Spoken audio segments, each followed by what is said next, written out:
Insyaallah sebelum kita mulai belajar, supaya amalan kita diterima oleh Allah Ta'ala, para ulama menjelaskan, yang pertama kita luruskan keyakinan kita kepada Allah Ta'ala, bahwasanya yang bisa mendatangkan kita ke sini hakikatnya adalah Allah Ta'ala. Kita datang ke sini sebenarnya bukan karena usaha kekuatan kita, hakikatnya murni pilihan dari Allah Ta'ala. Yang kedua, kita wujudkan dalam hati kita ihtisab, mengharapkan pahala dari Allah Ta'ala.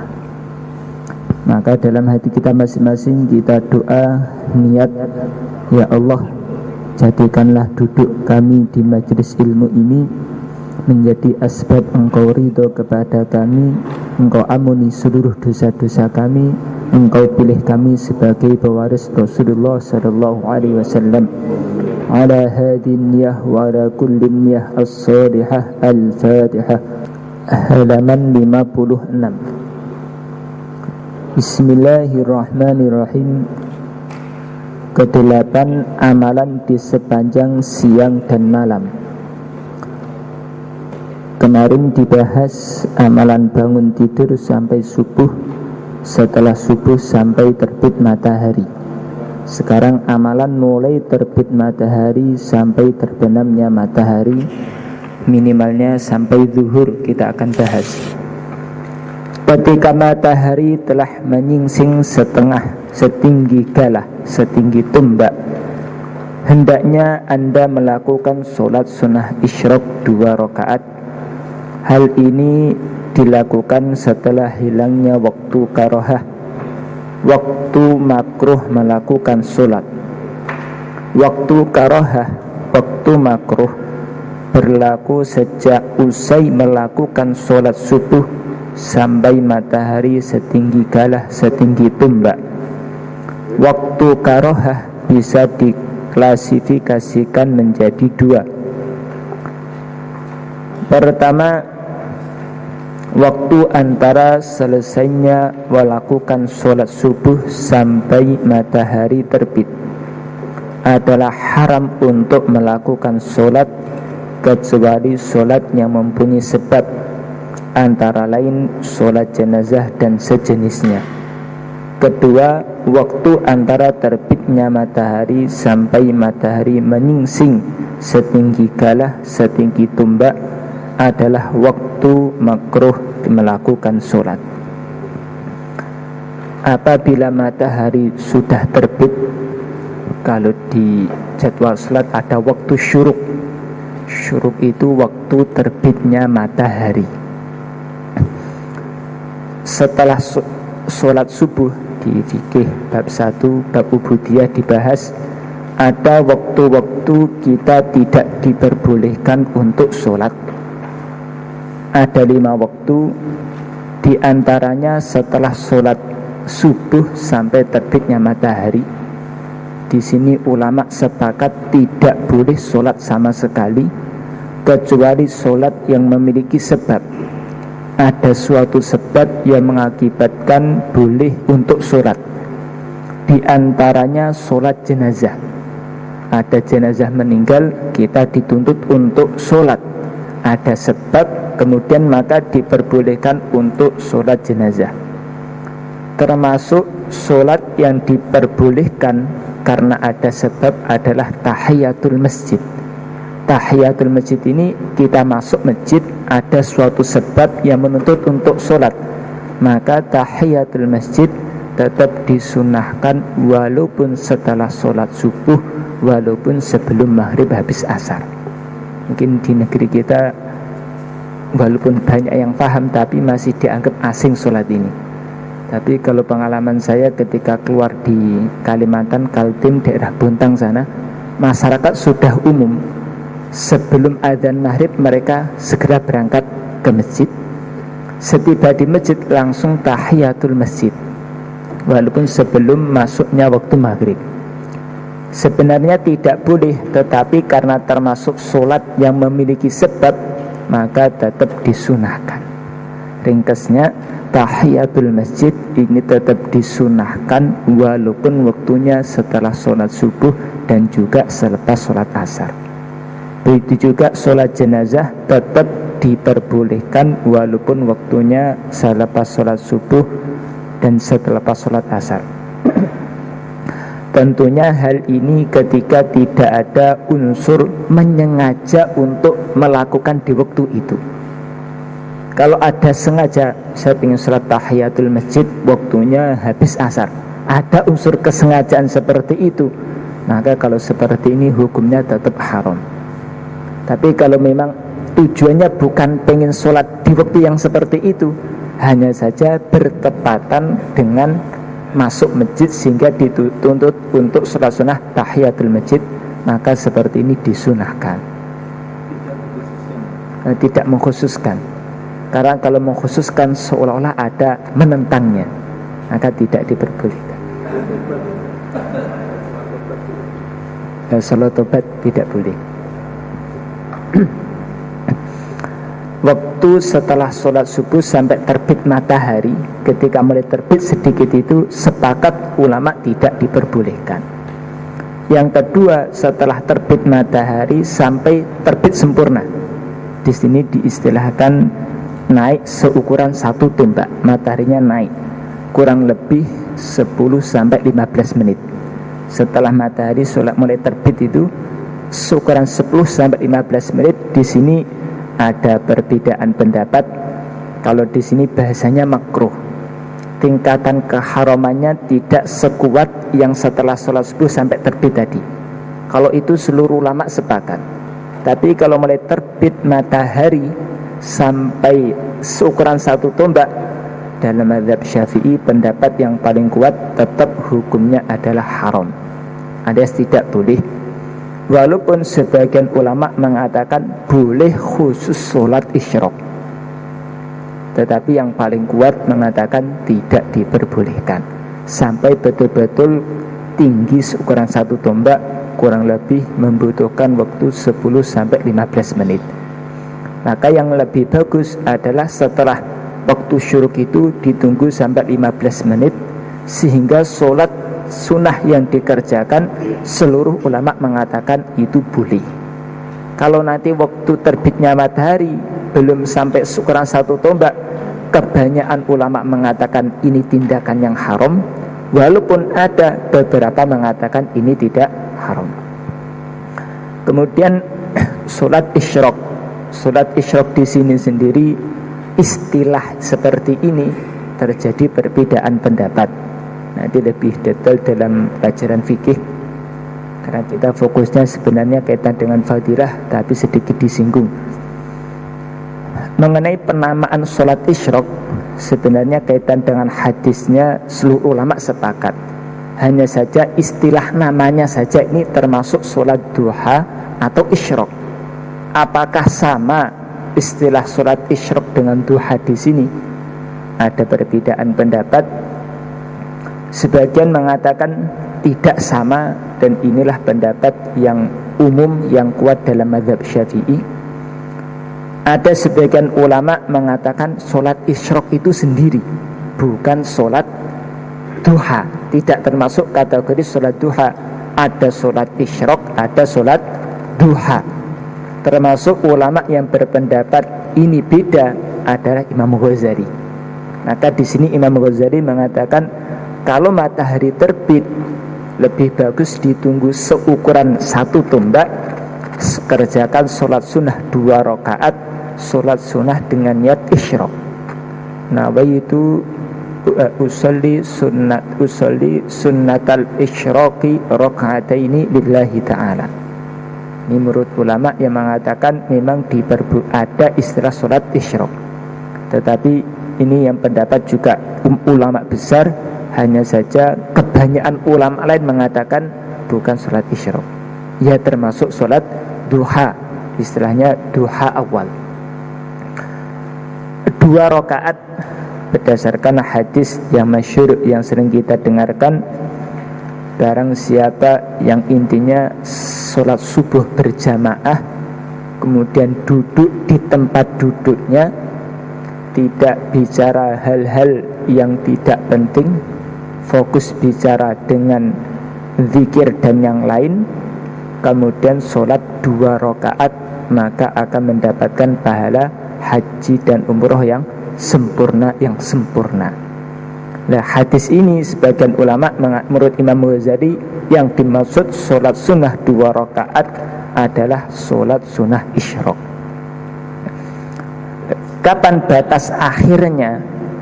Batas akhirnya sampai 1/4, matahari naik seukuran 1/4, jam 8, setengah 9 atau jam 9 kurang lebih. Ketika matahari naik seukuran 1/4-nya, ini menurut ulama yang mengatakan sholat isyraq bukan sholat duha, maka ada waktu sholat duha, ada waktu sholat isyraq. Sholat isyraq ya waktunya mulai terbit matahari sampai seukuran 1/4, kurang lebih jam setengah 9 sampai jam 9, 8-9 itu kurang lebih. Ada lagi sholat duha, maka nanti Imam Ghazali mengatakan nanti setelah itu ketika matahari naik seukuran 1/4, sholat sunnah lagi, namanya sholat sunnah duha. Tapi sebagian ulama mengatakan sholat isyraq itu, istilah isyraq itu yang dimaksud adalah sholat duha. Tidak ada isyraq, adanya sholat duha. Hanya saja kalau dikerjakan ketika selepas matahari terbit sampai naik seukuran 1/4, namanya duha awal. Tapi kalau 1/4 ke atas ya sholat duha gitu saja. Kalau yang awal namanya duha awal. Beberapa rakaat mengenai di awal terbitnya matahari, ada beberapa riwayat hadis yang kesimpulannya ada menjelaskan 2 rakaat, ada menjelaskan 4 rakaat. Yang 2 rakaat tadi fadilahnya, yang 4 rakaat dijelaskan dalam hadis qudsi yang mafhumnya Allah Ta'ala memerintahkan agar manusia ini jangan sampai meninggalkan sholat sunnah 4 rakaat di awal siang, maka Allah menjamin akan Allah cukupi dia hari itu. Apa maksud dicukupi? Banyak penafsiran di kalangan ulama, di antara dicukupi keperluannya selama hari itu. Bisa juga yang dimaksud dicukupi dari seluruh hal yang membahayakan. Bisa juga yang dimaksud dicukupi pahala amalnya. Banyak beberapa pendapat alim ulama di antaranya. Berarti kalau digabungkan maka bisa disempurnakan menjadi 4 rakaat, sehingga bisa mendapatkan pahala yang kaitan hadis 2 rakaat tadi, bisa yang mengasukkan hadis 4 rakaat tadi. Bisa 2 rakaat, bisa 4 rakaat. Tapi kalau 4 rakaat sudah tentu mendapatkan pahala yang 2 rakaat tadi. Bila hari mulai agak siang, Anda hendaklah melakukan sholat sunnah duha 4 rakaat, 6 rakaat maupun 8 rakaat. Agak siang, yang dimaksud agak siang ini matahari naik seukuran 1/4, kurang lebih jam 9, setengah 10, jam 10, sholat duha. Seperti saya sampaikan tadi, kalau menurut ulama yang mengatakan isyraq dan duha berbeda, berarti waktu duha inilah mulainya. Tapi bagi menganggap sama duha awal, ya sudah, berarti mulai terbitnya matahari seukuran 1 tombak, ini waktunya sholat duha. Kapan batas akhirnya? Sebelum masuknya waktu zuhur, sebelum istiwa, matahari pas di tengah, 5 menit, 10 menit sebelum masuk waktu zuhur, ini batas akhir waktu sholat duha. Berapa rakaat? Minimalnya 2 rakaat. Maksimalnya, yang dimaksud maksimal di sini ketika niatnya sholat duha, kebanyakan ulama mengatakan maksimalnya 8 rakaat. Maksudnya dengan niat sholat duha. Sebagian ulama mengatakan maksimalnya 12 rakaat berdasarkan riwayat hadis yang menjelaskan yang sholat duha 12 rakaat Allah Ta'ala akan bangunkan suatu istana di surga. Maka sebagian mengatakan maksimalnya 12 rakaat, tapi kebanyakan ulama mengatakan maksimal 8 rakaat. Kebanyakan ulama mengatakan maksimal 8 rakaat. Yang dimaksud maksimal di sini ketika niatnya duha, usolli sunnatat duha rakaataini. Kalau niatnya seperti ini, maka nanti maksimal 8 rakaat, sebagian ulama maksimal 12 rakaat. Berarti ketika lebih dari bilangan tadi yang ditentukan, tidak boleh sholat sunnah dengan niat duha. Sudah 12 rakaat, pengen sholat sunnah lagi, nambah sholat sunnah, boleh, tapi jangan niat sebagai sholat duha.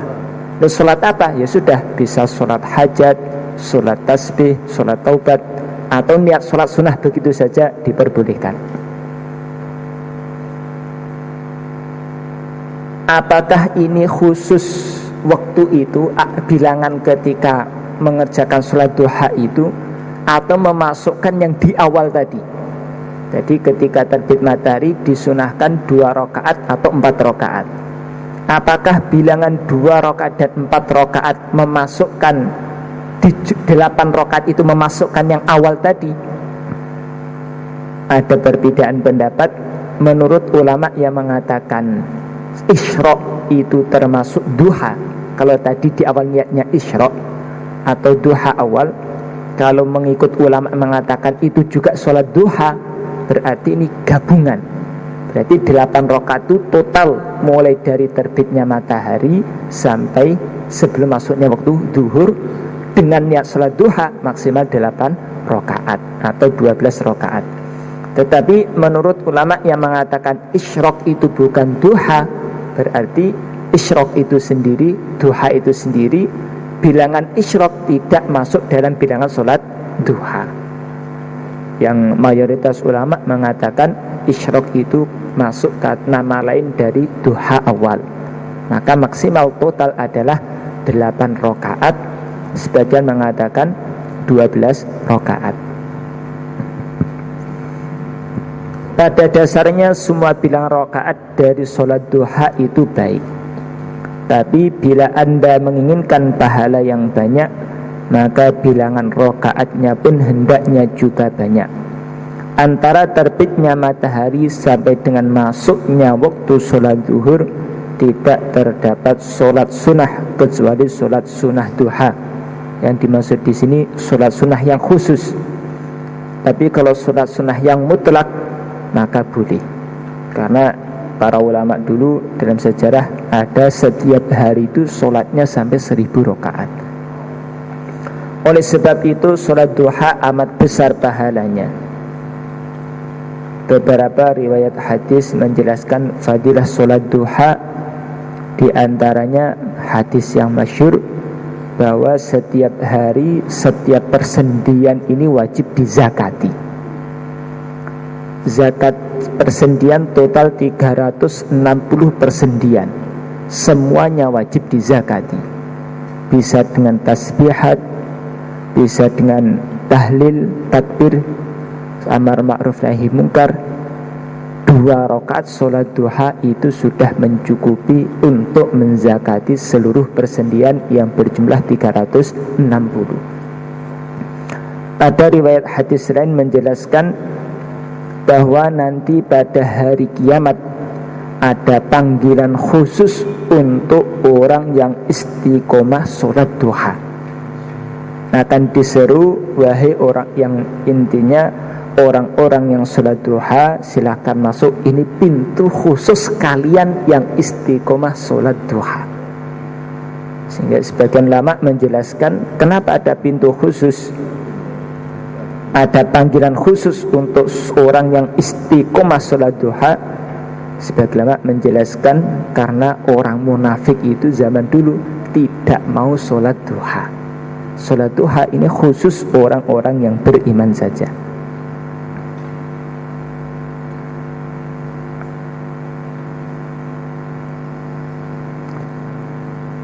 Ada riwayat lain tentang fadilah sholat duha. orang yang keluar rumah dalam keadaan suci, berwudunya di rumah, setelah itu berangkat menuju masjid semata-mata demi menunaikan sholat fardu, maka mendapatkan pahala orang yang haji. Sedangkan orang yang pergi dari rumah dalam keadaan suci ke masjid semata-mata untuk mengerjakan sholat duha,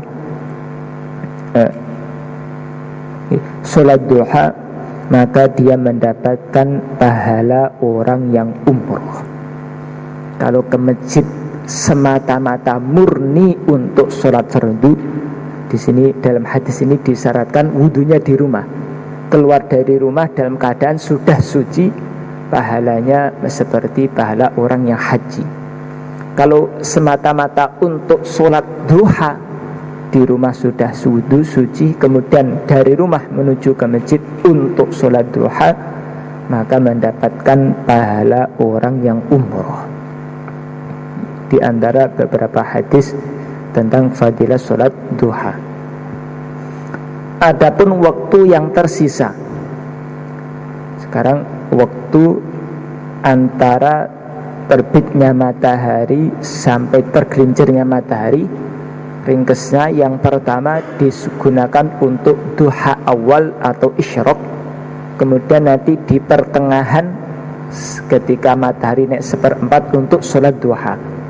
Nah, waktu yang lain untuk apa? Pertama, hendaknya dipakai untuk menuntut ilmu. Pagi hari setelah sholat sunnah wirid selesai, digunakan untuk apa? Tahap yang pertama, arahan Imam Ghazali, gunakan untuk belajar ilmu. Waktu ini hendaknya dipergunakan untuk memperdalam ilmu pengetahuan yang bermanfaat dalam agama. Tentu terbagi cara bisa ditempuh, baik formal maupun non formal. Jangan mendalami ilmu yang mendatangkan madarat, baik itu ilmu sihir maupun perdukunan. Yang dimaksud belajar ilmu adalah ilmu agama yang mendekatkan diri kepada Allah, bukan ilmu yang madarat haram dalam agama seperti ilmu sihir, ilmu perdukunan dan yang lain. Kalau ilmu untuk suuk itu bagaimana hukumnya? Dilihat. Kalau itu isinya adalah doa-doa atau lafaz-lafaz yang dilarang dalam agama, maka hukumnya haram. Inilah yang dimaksud di sini. Adapun yang kalau isinya itu doa-doa atau ayat-ayat Al-Quran, maka diperbolehkan ru'yah. Adapun ilmu yang bermanfaat adalah ilmu yang bisa dijadikan sebagai sarana peningkatan iman dan takwa kepada Allah. Imam Ghazali menyampaikan yang dimaksud menuntut ilmu tahap awal adalah yang dimaksud ilmu yang meningkatkan keimanan dan ketakwaan kita kepada Allah. Ilmu bisa dipakai sebagai sarana mengintrospeksi diri dari segala bentuk kekurangan, hingga dapat mengantar kita untuk lebih mendekatkan diri kepada Allah. Ilmu yang bermanfaat juga dapat mengendalikan diri untuk lebih mencintai kehidupan akhirat yang serba abadi. Dengan ilmu yang bermanfaat itu pula kita dapat mengetahui tipu daya setan dalam memperdaya ulama munafik, bodoh dan tolol, ulama yang tergila-gila dengan kemewahan dunia. Setan memang telah membiusnya. Ulama seperti itu telah bangga mendapatkan kedudukan dan kehormatan di sisi penguasa. Mereka telah memperjualbelikan ilmu agama dengan kesenangan dunia yang bersifat sementara. Kesenangan yang diperoleh adalah kesenangan sesaat. Ulama yang bodoh lagi tolol itu tidak akan segan-segan dan merasa malu memakan harta wakaf maupun harta anak yatim. sepanjang hari yang diimpikannya adalah kemewahan dan kedudukannya di antara sesama. Mereka telah lupa dengan keagungan Allah. Akibatnya mereka menjadi congkak dan sombong, merasa dirinya serba tahu dalam segala hal. Ini semua adalah ciri para ilmuwan yang tidak bermanfaat ilmunya. Pembahasan tentang ilmu yang bermanfaat ini bisa dikaji dalam kitab Ihya Ulumuddin bagian pertama. Tadi Imam Ghazali menyampaikan ciri-ciri ilmu yang bermanfaat. Kalau Syekh Muzair beliau mengatakan innama yakhsyallaha min ibadihil ulama. Yang takut, yang bisa takut dengan sempurna kepada Allah hanyalah para ulama. Maknanya berarti ilmu ini kalau betul-betul bermanfaat akan menjadikan orang yang punya ilmu tersebut dia tambah ilmunya, tambah takut kepada Allah Ta'ala. Kadang-kadang ilmu yang dipelajari ini sama, tetapi yang satu hatinya tambah takut kepada Allah, yang satu hatinya tidak tambah takut kepada Allah. Lafadznya ilmu kadang sama, yang dipelajari, yang dihafal sama, tetapi yang satu tambah dekat dengan Allah, yang satu tidak tambah dekat dengan Allah. Apa penyebabnya? Di awal-awal Imam Ghazali sangat menekankan karena tujuan dalam belajar ilmu itu sudah berbeda. Ringkasnya, ilmu ini untuk mencari ilmu bermanfaat, pertama zatnya ilmu itu betul-betul bermanfaat. Memang ilmu agama, teori-teori, cara-cara mendekatkan diri kepada Allah yang dibahas ya memang pembahasan cara mendekatkan diri kepada Allah, tambah cinta kepada Allah. Yang kedua, ilmu ini akan bermanfaat kalau niat dalam mempelajarinya ini lurus. Kalau tujuan dalam mempelajari, memperdalam ilmu tidak lurus, maka walaupun aslinya ini bermanfaat, maka tidak jadi bermanfaat karena salah dalam tujuan mencari ilmu tadi. Kalau ilmu itu betul-betul bermanfaat, maka tambah hari tambah ilmunya, maka keimanan, ketakwaan dia akan bertambah. Kalau ilmu ini betul-betul bermanfaat, maka tambah ilmunya, kecintaan kepada kampung akhirat akan makin bertambah. Ketika ilmu ini tambah bermanfaat, maka kecintaan dia kepada Allah dan Rasulnya akan meningkat, kurang kecintaan dia kepada dunia. Tapi sebaliknya, ketika ilmu ini tidak bermanfaat, maka tambah ilmunya bukan tambah cinta akhirat, tetapi malah cinta kepada dunia. Ketika ilmu ini tidak bermanfaat, bukan tambah takut kepada Allah atas seluruh kemaksiatan, tetapi tambah berani berbuat maksiat, menjadikan ilmu sarana untuk mendapatkan perkara yang haram.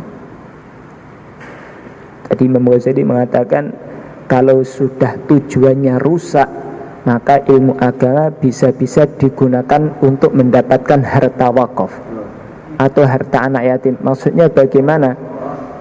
Zaman dahulu ada orang-orang itu wakaf untuk alim ulama, dan dia mempelajari ilmu demi mendapatkan harta tersebut.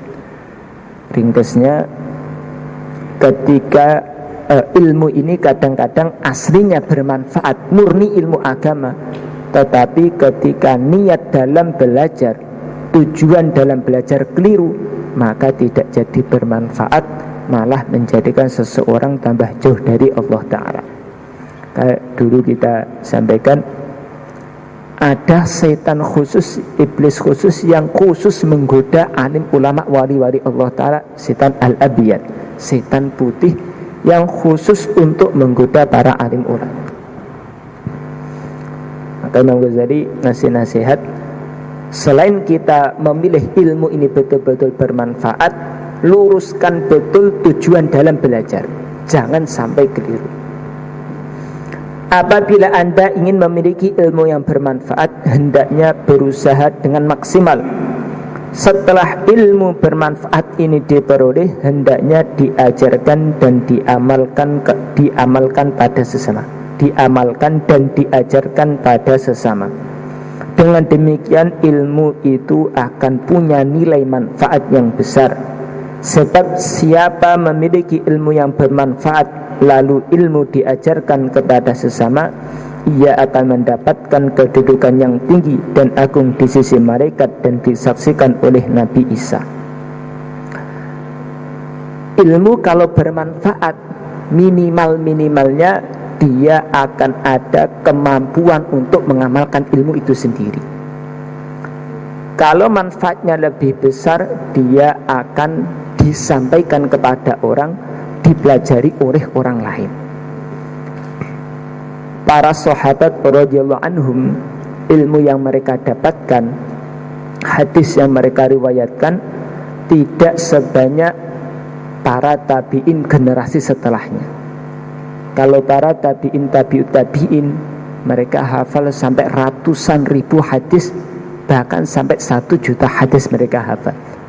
Para sahabat paling banyak adalah Sayyidina Aisyah dan Sayyidina Abu Hurairah, itu maksimal cuma 5.000 hadis. Sebagian sahabat kadang tidak sampai 1.000 atau bahkan cuma beberapa hadis saja. Tetapi karena bermanfaat, walaupun hanya 10-20 hadis, tetapi telah merubah kehidupan mereka dan sampai sekarang masih dipelajari. Dari Sayyidina Abu Hurairah, Sayyidina Abdullah ibnu Abbas, sudah 1000 tahun lebih ilmu mereka masih dipelajari sampai sekarang dan telah mencetak para alim ulama, wali-wali Allah Ta'ala. Ini namanya ilmu yang bermanfaat. Imam Syafi'i ilmunya masih dipelajari sampai sekarang, pada sudah 1000 tahun lebih. Dan beliau dulu nggak punya percetakan, tetapi ilmunya terus dicetak oleh ulama-ulama setelahnya. Ini namanya ilmu yang bermanfaat. Nah, manfaat ilmu ini nanti kaitannya dengan lurusnya niat, tujuan dalam niat dan adab ketika belajar. Ini sangat pengaruh tinggi baik secara zahir maupun secara batin. Maka Imam Ghazali menekan kuat, setelah kalian punya ilmu, maka harus ada usaha dengan semaksimal mungkin untuk bisa mengamalkan ilmu tersebut sehingga ilmu itu betul-betul nampak bermanfaat. Sering kita baca dalam fadilah sedekah, yang ditakutkan oleh para alim ulama adalah hisab khusus ahli ilmu, apakah ilmu yang telah diketahui sudah diamalkan atau belum. Yang paling mereka takutkan adalah ilmu yang kamu pelajari itu sudah kamu amalkan atau belum. Inilah yang paling ditakutkan. Sehingga seorang ulama pernah beliau khutbah, orang-orang banyak memuji tentang keindahan khutbahnya, tapi ulama tadi menangis ketakutan. Kalian senang, bangga dengan mendengarkan khutbah saya, tapi justru saya ketakutan karena nanti saya akan dihisab tentang apa yang saya khutbahkan ini. Apakah diamalkan atau tidak? Ini menyampaikannya murni ikhlas karena Allah, atau sekedar supaya dikatakan sebagai khotib yang khutbahnya sangat-sangat bagus. Apabila mampu meraih ilmu yang bermanfaat, itu berarti Anda telah mampu memperbaiki diri, baik lahir maupun batin. Istilah ilmu itu dengan iktikad dan keyakinan yang baik, hingga tidak ada lagi halangan untuk mempelajari khilafiyah antar mazhab seperti mazhab Maliki, Hambali, Hanafi atau Syafi'i. Hal ini dimaksudkan agar dapat mengetahui tentang seluk-beluk cabang ilmu agama yang jarang dilakukan dalam peribadan. Di samping tentu saja untuk menyelesaikan permasalahan bila terjadi khilafiyah di antara mereka.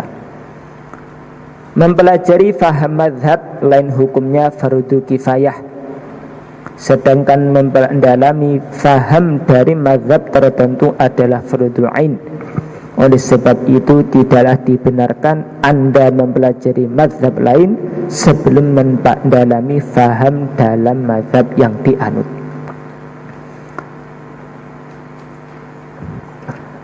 Maksudnya dalam mempelajari ilmu, memang semuanya ilmu agama, tapi ada tingkatan-tingkatan. Yang harus diutamakan adalah ilmu yang tingkatannya fardu ain. Ilmu agama ada yang tingkatan untuk dipelajari fardu ain, ada yang tingkatannya fardu kifayah, bahkan ada yang tingkatannya sunnah.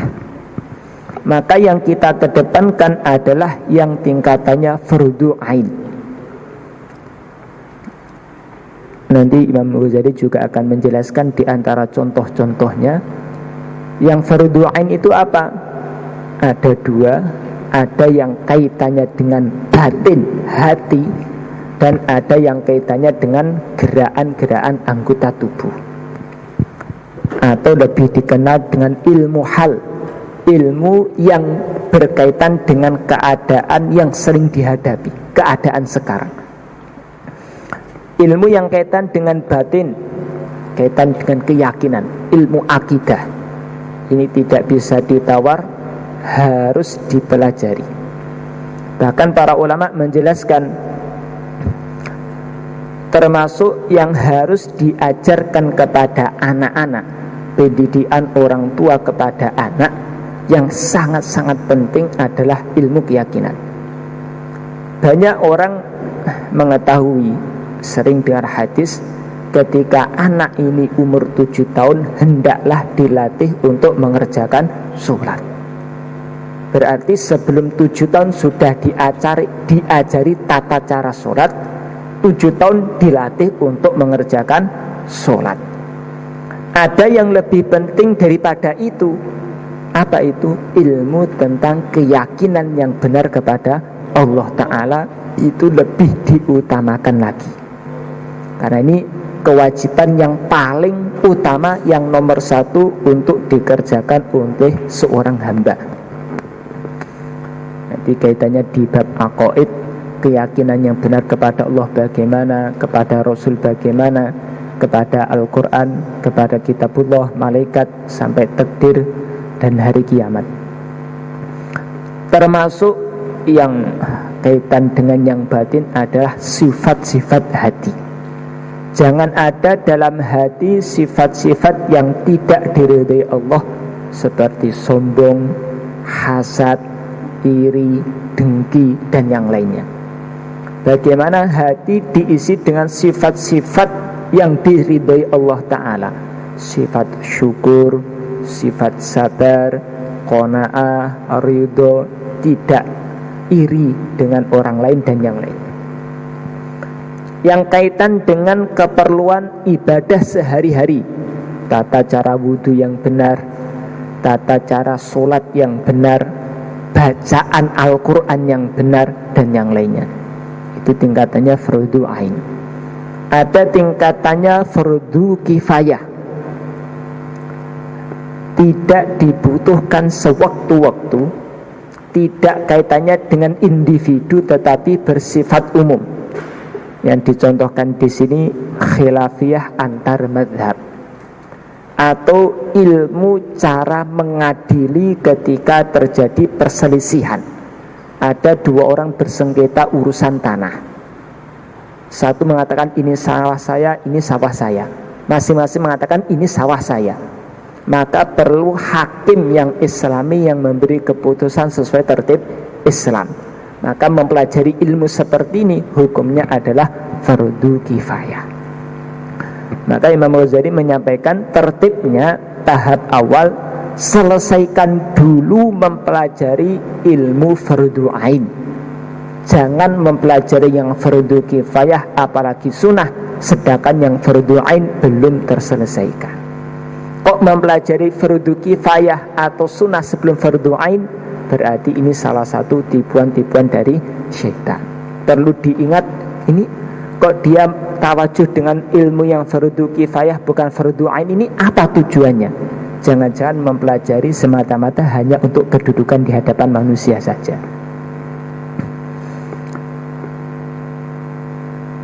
Apabila nafsu amarah telah mempengaruhi Anda agar tidak melakukan amalan berupa wirid, maka itu tertanda bahwa Anda telah terkena bujuk rayu setan yang terkutuk.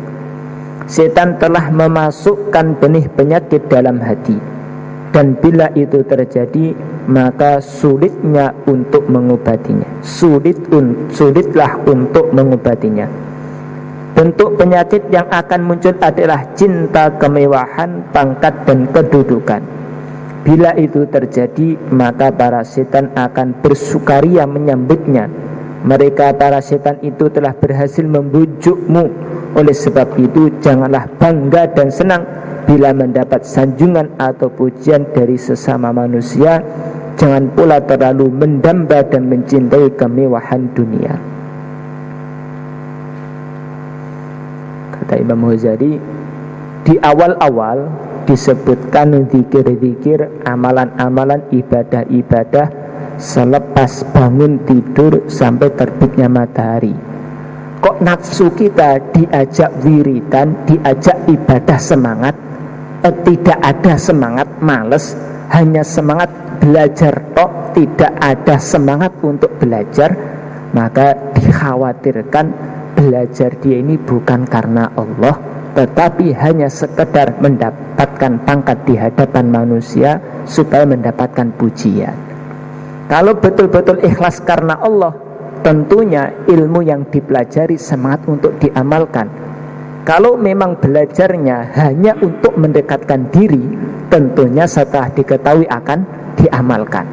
Ini sudah tahu ilmunya, diajak wiridan, diajak ibadah, males. Tetapi kalau semangat ilmu, semangat sekali, perlu dicurigai.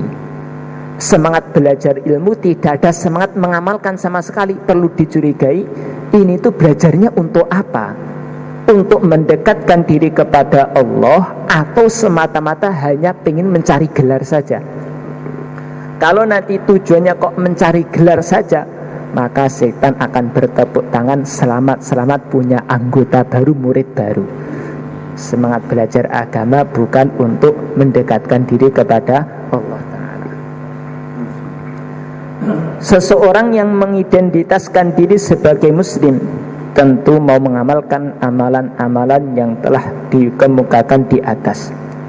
Dengan demikian, maka sedikit demi sedikit nafsu yang bersemayan dalam jiwa dapat ditundukkan, minimalnya dapat dijinakkan.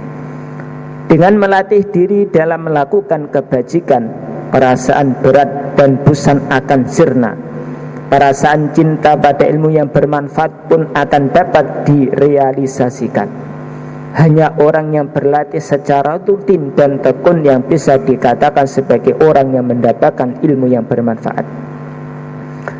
Bila Anda melakukan ibadah secara rutin dan ikhlas, itu artinya mencari ilmu hanya untuk keridhaan Allah, mencari kehidupan akhirat, dan ini merupakan ibadah yang utama. Niat mencari ilmu dengan penuh keikhlasan lebih utama bila dibanding dengan melakukan ibadah sunnah. Bila Anda punya niat ikhlas dalam melakukan sesuatu, akan mendapatkan kebahagiaan yang lahir dan batin dunia akhirat. Sebaliknya, bila dilakukan dengan niat yang kurang ikhlas, niscaya Anda akan terjerumus dalam jurang kehinaan. Mereka inilah yang termasuk dalam kategori orang-orang yang bodoh dan tolol, meskipun di mata umat mereka mendapat gelar seorang ulama ilmuwan. Kata Imam Ghazali, memang mengamalkan ilmu itu berat. Kenapa? Karena memang berlawanan dengan hawa nafsu. Nafsunya tidak ingin amal, ingin santai-santai. Tetapi kalau kita memaksa, melatih nafsu untuk ditentang, maka nanti akan terasa ringan. Kata seorang ulama, wa nafsu katifli in tuhmilhu subba ala hubbir rodo wa in taftimhu yang fatimi. Nafsu ini seperti anak kecil. Anak kecil itu kalau sudah umur 2 tahun kok nggak segera disapih, maka ketagihan, akhirnya nggak mau berhenti dari menyusu. Tapi kalau dipaksa untuk disapih, maka dia juga akan berhenti.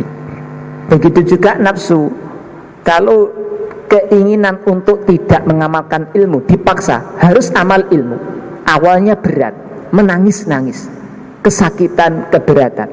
Tapi kalau terus lagi dan lagi dipaksa, maka akan terasa ringan. Rasa berat menjadi hilang, rasa bosan pun juga akan terasa hilang ketika ada paksaan. Intinya memang untuk mengamalkan ilmu ini harus perlu kekuatan memaksa hawa nafsu. Kalau enggak ada tekad melawan hawa nafsu, ya nanti nafsu akan punya kebiasaan tidak mau mengamalkan ilmu, sehingga ilmu tidak akan ada manfaatnya. Ketika ilmu ini betul-betul bermanfaat, tanda ilmu bermanfaat diamalkan dan disampaikan, maka nanti nilainya ini lebih tinggi dari ibadah-ibadah sunnah seperti zikir dan yang lain. Tapi ingat, ilmu yang bermanfaat itu akan mengajak seseorang juga untuk ibadah. Imam Ghazali ngasih nasihat, jangan merasa bangga dipanggil seorang ahli ilmu, jangan merasa bangga dipanggil seorang yang hebat kalau sebenarnya tidak ada amal terhadap ilmu yang dimiliki. Walaupun jangan merasa bangga puas dengan pujian terhadap bayan ceramah yang bagus-bagus, khutbah yang bagus-bagus, kalau tidak bisa mengamalkan ilmu yang dipelajari. Karena hakikatnya ahli ilmu itu yang mengamalkan ilmu. Tadi yang pertama arahan Imam Ghazali, pagi hari pertama gunakan untuk mempelajari ilmu yang bermanfaat. Yang kedua, apabila Anda dapat melaksanakan apa yang tersebut di atas dengan baik, maka hendaklah diimbangi dengan beribadah kepada Allah secara aktif. Bentuknya macam-macam, bisa berzikir, membaca Al-Quran, maupun melaksanakan sholat sunnah. Juga lakukanlah amalan-amalan yang pernah dilakukan para ulama terdahulu yang soleh, yang mulia, yang dapat dalam pandangan agama. Ini semua tidak lain agar Anda dapat mencapai derajat yang tinggi dan luhur. Yang pertama, digunakan untuk mempelajari ilmu. Yang kedua, digunakan sibuk dalam beribadah, bisa dengan sholat-sholat sunnah, bisa berzikir, dan juga membaca Al-Quran. Sebagian ulama mengatakan, yang pertama, tahap awal itu fokus mencari ilmu. Tetapi ingat, mencari ilmu ini adalah ilmu yang bermanfaat. Yang kedua, luruskan niat dalam mencari ilmu. Kemudian yang ketiga, yang tidak kalah penting, harus jelas siapa gurunya. Jangan sembarangan mencari ilmu, khawatir nanti perasaan bermanfaat ternyata bukan malah bermanfaat. Harus punya ilmu yang guru yang jelas. Yang kedua, bila untuk yang pertama tadi nggak mampu atau sudah fokus banyak untuk yang pertama, maka perlu yang kedua, yaitu untuk ibadah zikir dan ibadah. Bisa sholat-sholat sunnah, membaca Quran. Ketika tidak bisa mengerjakan belajar ilmu, tingkatan yang kedua adalah dengan memperbanyak zikir. Maka ulama-ulama dulu, ada sebagian mereka amalannya, wiridnya itu adalah khataman Al-Quran.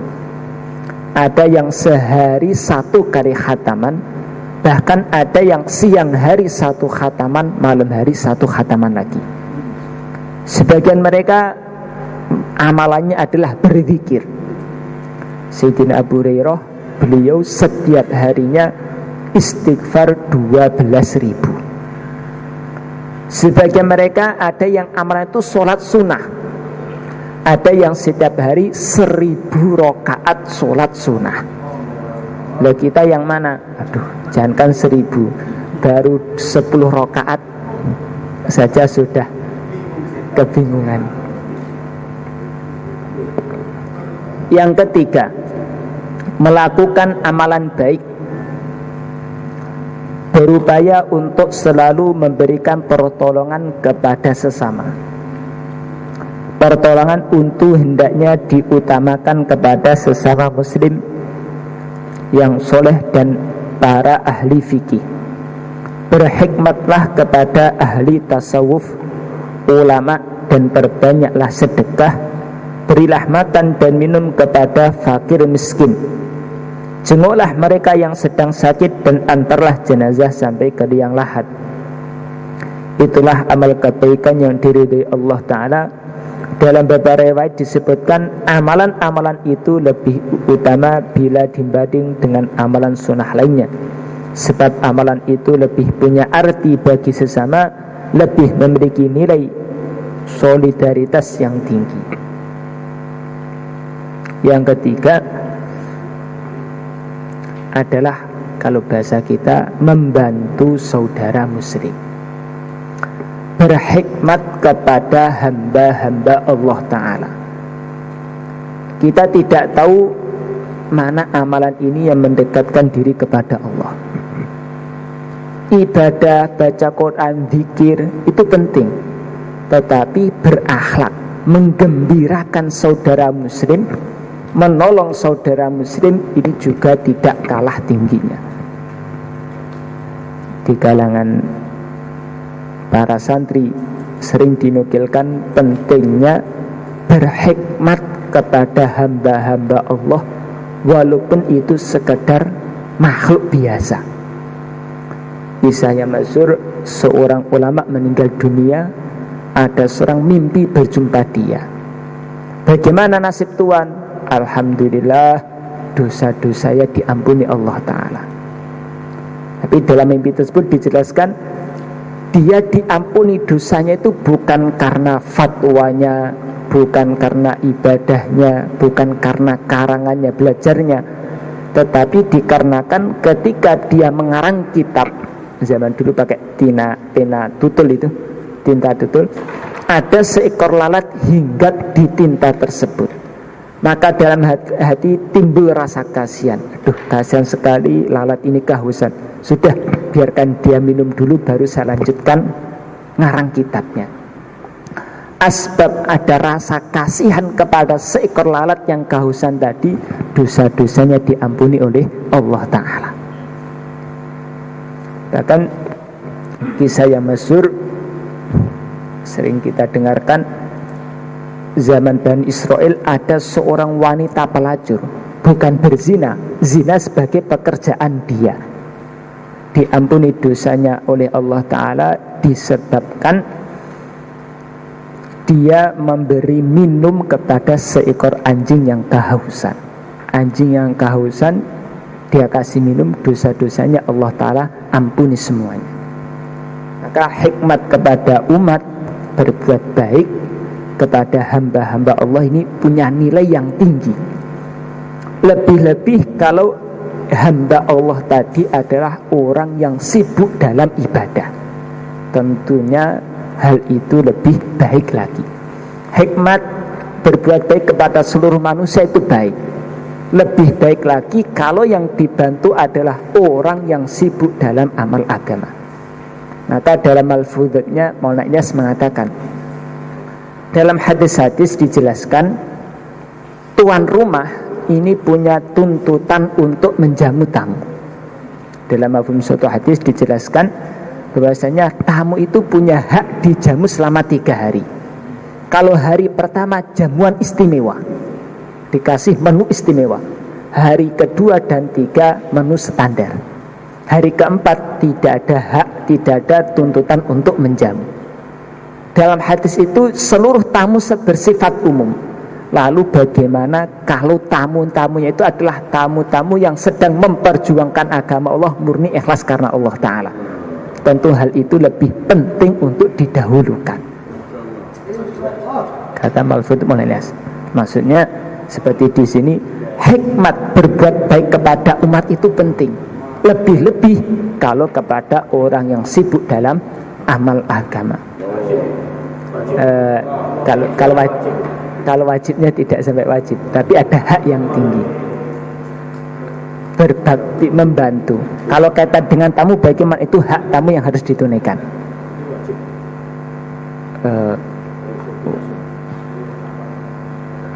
Saya belum tahqiq lebih tepatnya apa.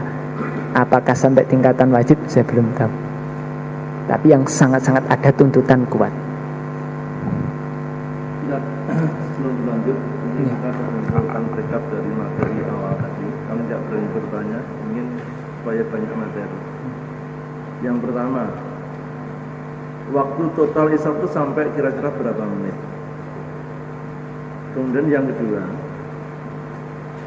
waktu istiwa itu berlaku untuk setiap sholat yang itu setelah itu dimakruhkan untuk sholat, tidak boleh sholat. Misalkan waktu duhur saja, duhur dengan duha tadi, waktu antara itu pakai disebut istiwa, juga termasuk asar dengan maghrib. Waktu jeda-jeda itu termasuk disebut istiwa semua, yang nggak boleh sholat itu. Kemudian yang ketiga, penggoda ulama ini ada yang khusus, setan yang dikhususkan untuk menggoda. Apakah setan juga punya nama khusus juga yang menggoda ulama-ulama itu? Berikutnya, Imam Ahmad bin Hambal yang punya hafalan sampai 1 juta hadis, kita pernah dengar seperti itu pada golongan pada sahabat atau tabi'in. Nah, sementara itu saja.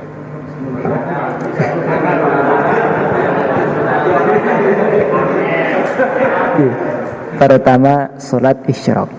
Tadi memang ada khilafiyah, apakah isyraq itu termasuk kategori duha atau bukan.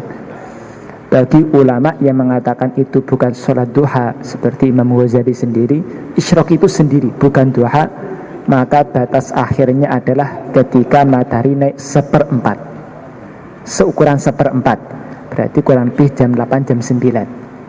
Matahari naik seukuran naik 1/4 langit.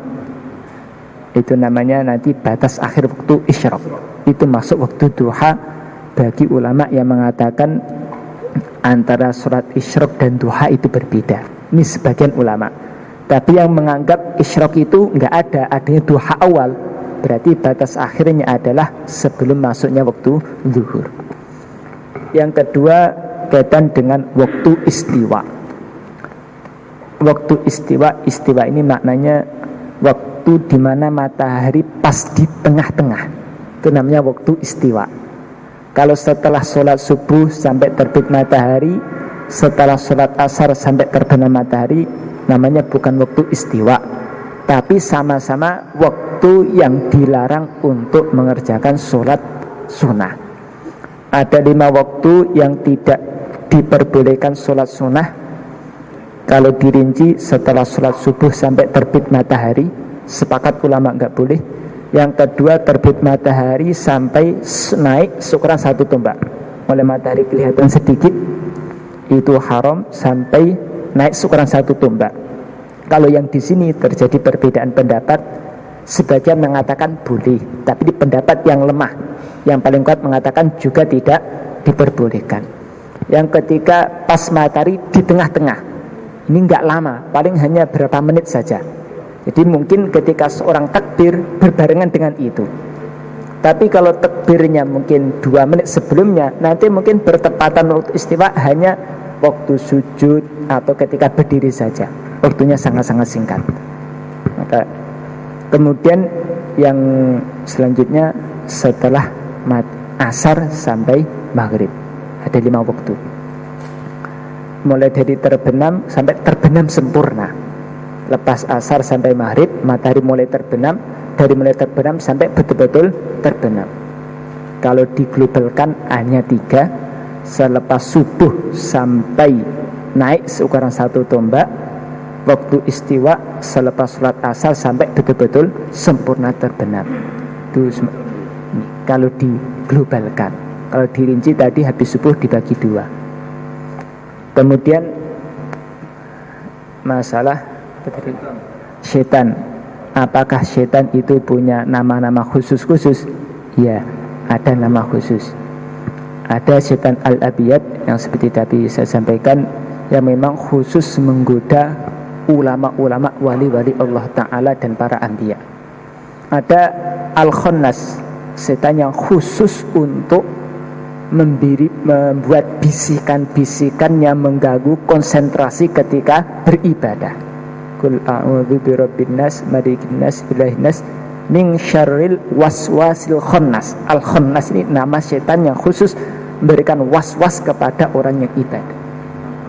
Al-khannas. Ada setan khizib dan yang lain.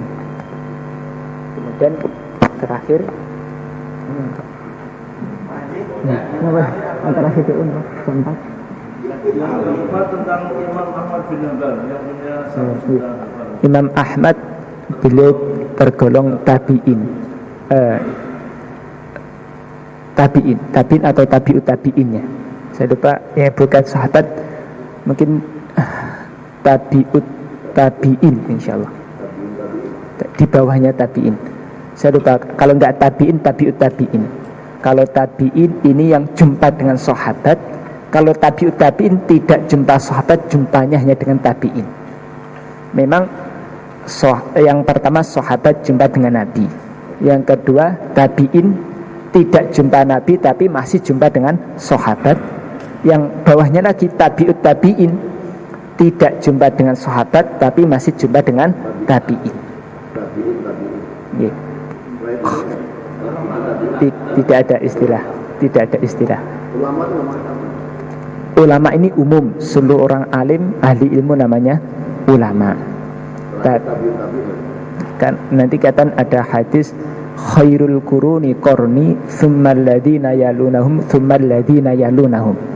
Sebagai generasi adalah generasi saya, generasi setelahnya, generasi setelahnya. Wali itu umum. Wali Allah artinya kekasih Allah. Wali murid berarti wali punya beberapa makna. Zaman sekarang itu wali Allah bisa tidak boleh? Boleh. Wali Allah itu siapa? Minimalnya wali Allah adalah orang yang punya iman, itu adalah wali Allah. Karena dia akan dijadikan raja-raja di surga. Hanya saja wali Allah itu juga punya tingkatan-tingkatannya. Wali Allah. Ada yang wali itu harus manusia ya. Tidak boleh selain manusia disebut wali. wali Allah gitu maksudnya. Orang-orang yang beriman. Yang jelas orang-orang yang beriman. Tidak harus iman, karena tuntutan ibadah ini bukan hanya manusia dan jin juga. Dan ada di kalangan jin yang beriman itu juga ada. Maka juga bisa dikatakan sebagai wali Allah. Bahkan juga bisa disebut sahabat kalau memang dia waktu itu jumpa dengan sahabat. Karena ada jin-jin yang beriman di zaman baginda Nabi. Ya, Jadi saya sampaikan untuk masalah apakah orang yang beragama Islam itu juga wajib untuk mengikuti mazhab? Para ulama mengatakan wajib untuk bermadhab. Ahlussunnah wal jamaah urusan fikih harus memilih salah satu dari madhab 4. Sebenarnya zaman dahulu madhab itu banyak. Ada madhabnya Sufyan As-Tsauri dan sebagainya. Orang-orang yang tingkatan zaman tabi'in, yang tingkatannya mujtahid itu banyak. Hanya saja keilmuan mereka yang terjaga sampai sekarang dengan kuat itu ya 4 ini. Maka ulama menganjur wal jamaah urusan fikih harus merujuk salah satu mazhab 4 ini. Tidak boleh campur aduk. Khawatir kalau campur aduk nanti sekedar ikut hawa nafsu. Nanti urusan zakat cari mazhab Syafi'i yang lebih ringan. Karena mazhab Syafi'i tidak seluruh penghasilan wajib dizakati. Kalau mazhab Hanafi seluruh penghasilan wajib dizakati. Kurban nanti Idul Adha ikut mazhab Syafi'i karena hukum kurban sunnah muakkadah. Tapi nanti urusan membatalkan wudu cari mazhab Hanafi. Kenapa? Bersentuhan kulit dengan wanita bukan mahram tidak batal. Nanti urusan najis ikut mazhab Hanafi. Nanti mazhab Hanafi kotoran ayam tidak najis. Akhirnya cari yang enak. Maka ulama memutuskan untuk ambil salah satu mazhab urusan fikih. Kalau urusan akidah, ulama Ahlussunnah wal Jamaah harus merujuk kepada salah satu dua imam besar, Imam Abul Hasan Al-Asy'ari atau Asy'ariyah ya, atau Al-Maturidiyah, Imam Abu Mansur Al-Maturidi. Urusan akidah. Ini berwana? Kalau sekarang kita serahkan kepada tim falak. Kita serahkan, sebenarnya ada teori khusus namanya ilmu falak. Kalau kita kan sekarang nggak mungkin lihat langsung. Tapi kalau sudah naik kelihatan sempurna itu sudah jelas. Kalau sekarang paling enak lihat jadwal sholat itu. Pribun? Nanti ada tertib-tertib pindah mazhab, diantaranya satu qodiyah, satu pembahasan ibadah. Nanti kalau wudu atau mungkin sholat ya sudah, seluruh tertibnya ikut mazhab Hanafi gitu. Nah, pindah mazhab selama tidak terpaksa tidak diperbolehkan. Tapi kalau memang terpaksa betul, sudah nggak mampu melakukan dalam mazhab sendiri, nggak mampu, maka diperbolehkan. Seperti ketika haji dan umroh itu tawaf sangat sulit. Kalau berpegang teguh mazhab Syafi'i, maka ulama mengatakan diperbolehkan. Allah.